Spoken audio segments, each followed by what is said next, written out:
Hello friends, welcome to our YouTube channel goal for civil services.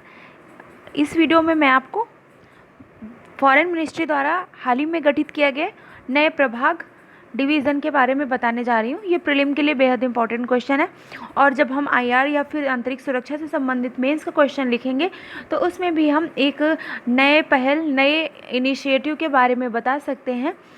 तो ये इसका नाम है new and emerging strategic technology, नई उभरती सामरिक प्रौद्योगिकियाँ।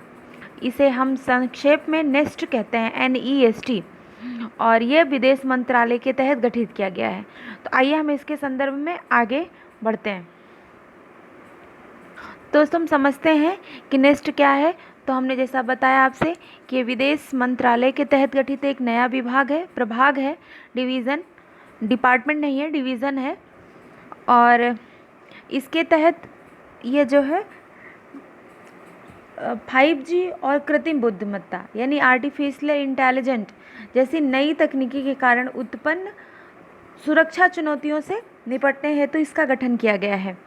इसका उद्देश्य क्या है? अन्य देशों, जैसे कि आपको पता है, जैसा मैंने अभी बताया, कृत्रिम बुद्धिमत्ता, 5G जैसी तकनीकों से उत्पन्न चुनौतियों से निपटना तथा अन्य देशों की सरकारों, भारतीय मंत्रालयों तथा विभागों के मध्य विचारों के आदान प्रदान को बढ़ावा देना। और इसके साथ विदेशी निवेश इस संदर्भ में जो आएगा, AI और 5G टेक्नोलॉजी से रिलेटेड, और उसके लिए एक नोडल कार्य करना और भारत के विभिन्न राज्यों के मध्य बेहतर समन्वय स्थापित करना और प्रौद्योगिकियों पर अंतर्राष्ट्रीय कानूनों एवं उनके प्रभाव और संयुक्त राष्ट्र तथा G20 जैसे मंचों पर प्रौद्योगिकियों से संबंधित भारत की विदेश नीति के निर्माण में सहायता करना इसका एक काम है। दोस्तों, आपको पता ही होगा कि जो है उभरती प्रौद्योगिकियों का देश की नीतियों पर काफ़ी प्रभाव पड़ता है। जैसे कि AI और 5G जैसे तकनीकें जो हैं वो 5वीं औद्योगिक क्रांति का महत्वपूर्ण घटक हैं और भविष्य में कौन से देश सामरिक रूप से आगे होंगे, इसका निर्धारण इन प्रौद्योगिकियों पर निर्भर होगा।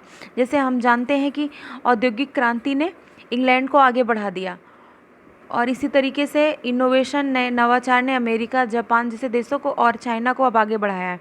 तो भारत अब वर्तमान प्रौद्योगिकियां जो 5G वाली जैसी हैं उनमें आगे बढ़ना चाह रहा है। और जैसे कि AI और 5G प्रौद्योगिकियां पूर्ण रूप से डेटा पर आधारित हैं, तो इससे नागरिकों के व्यक्तिगत जानकारी जो है उपलब्ध कराकर दूसरे देशों को जो सामरिक बढ़त प्रदान की जा रही है उससे भारत भी अपने तरीके से निपटना चाह रहा है। भारत जो है, अगर हम इंटरनेट उपभोक्ता की संख्या के मामले में बात करें तो भारत विश्व का दूसरा सबसे बड़ा देश है। तो इस क्षेत्र में देश में जो है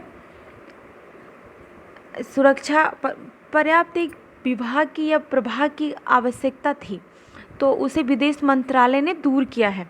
हाल ही में ये गठन जो किया है इसका व्यापक सुरक्षा की दृष्टि से और रणनीतिक दृष्टि से महत्व है। और जो भारत में सुशासन और साइबर सुरक्षा का मुद्दा है, इससे जो है हल करने के लिए एक केंद्रीय स्थान मिलेगा। विभिन्न मंत्रालयों और विभागों को साइबर सुरक्षा से रिलेटेड मुद्दों को पर डिस्कशन, नीति निर्माण और क्रियान्वयन के लिए एक प्रभाग मिलेगा।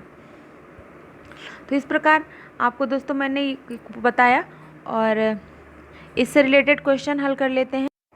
तो दोस्तों, ये हमारा क्वेश्चन है, हाल ही में new and emerging strategic technology division का गठन किस मंत्रालय के अधीन किया गया है? A ऑप्शन है रक्षा मंत्रालय, B विज्ञान प्रौद्योगिकी मंत्रालय, C विदेश मंत्रालय और D पर्यावरण मंत्रालय। दोस्तों, इसका आंसर C है। जैसा मैंने अभी आपको बताया, विदेश मंत्रालय के तहत नेस्ट का गठन किया गया है। दोस्तों, ये शॉर्ट नोट यहीं पर समाप्त होता है। प्लीज़ हमारे चैनल को सब्सक्राइब कीजिए, शेयर कीजिए, लाइक कीजिए। बहुत बहुत धन्यवाद। थैंक यू दोस्तों। Thank you for discussion.